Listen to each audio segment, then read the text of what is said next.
Bonjour, je vais vous parler de l'onglet FFT pour ce logiciel Discope. Donc dans un premier temps, je vais faire un transfert. Voilà, j'ai mis trois voies ici, CH1, CH2, CH3. Voilà, donc un signal carré, plus des signaux qui ont été filtrés. Voilà, donc je vais passer sur l'onglet FFT ici, et je vais cliquer sur le bouton Calculer FFT. Voilà. Donc on s'aperçoit que la zone ici est très faible. Donc là, par défaut, normalement, on est mis entre deux curseurs. Donc on peut faire un zoom facilement ici. Voilà.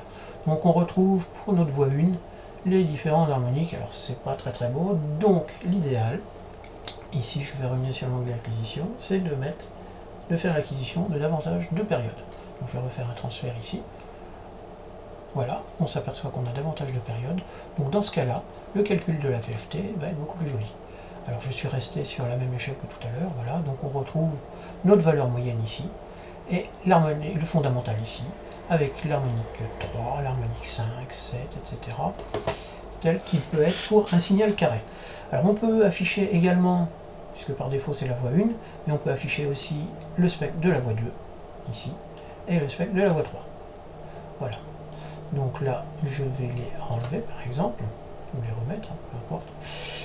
Et donc là, ici pour parler, notre spectre est en amplitude, en valeur maximum, donc là c'est l'amplitude maximum du fondamental, mais si je passe ici en RMS, ça me donnera la valeur efficace, ici, de mon signal.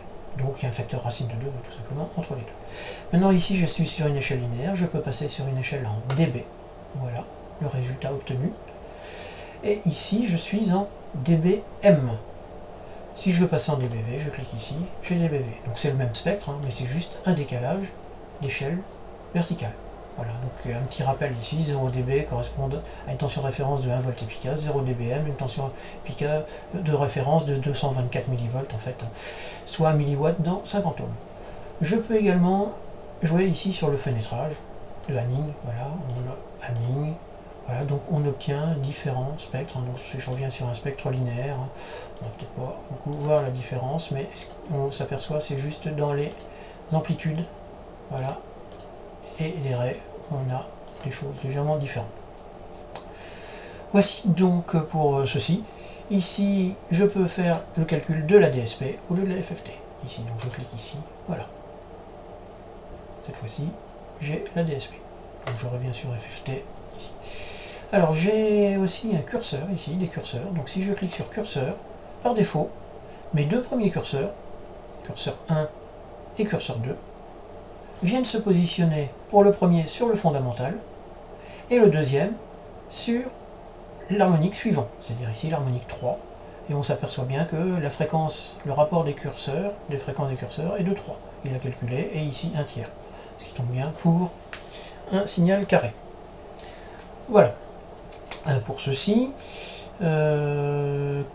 je peux ici, évidemment, j'ai qu'une seule, ici si je rajoute CH2, cette fois-ci, vous voyez que je peux aussi sélectionner CH2 pour avoir les valeurs de l'amplitude et les fréquences. Donc si je fais un petit zoom rapidement ici dans cette zone-là, voilà, on peut bien s'apercevoir que notre voie CH2 qui est ici, donc CH2 qui est ici, qui est plus petite, en fait, c'est un filtre, hein, donc on a filtré ce signal-là, on s'aperçoit bien que ces harmoniques décroissent très rapidement par rapport au signal carré. Voilà ce que j'avais à dire sur cet onglet FFT. Je vous remercie de votre attention.